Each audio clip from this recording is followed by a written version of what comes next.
Vēl svarīga lieta, ko mājas apstākļos paši var izdarīt. Neatkarīgi no loga kvalitātes, no furnitūras ražotāja, arī roktura daļa logam, ja, ar laiku izļurkājās, tā kā piemēram šeit, ja, un rodās brīvkustība. Tas ir slikti kam? Pirmkārtām jūs varat ātrāk salauzt pašu rokturi, ja, un viņš sāk nepareizāk strādāt, jūs varat neatrast tik viegli rokturu vidusstāvokli, ja, kā beigās vai salaužat rokturu vai salauž mehānismu. Ko mēs paši varam izdarīt? Ja?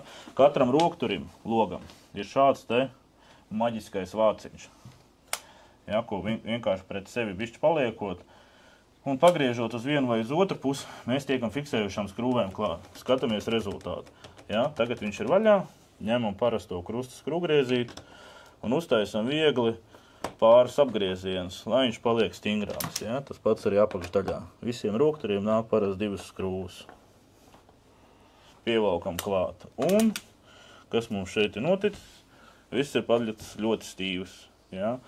Un līdz ar to mazāk varbūtība, ka jums salūzīs rokturs. Jo šī arī ļoti izplatīta problēma. Ja? Tieši roktura brīvkustība.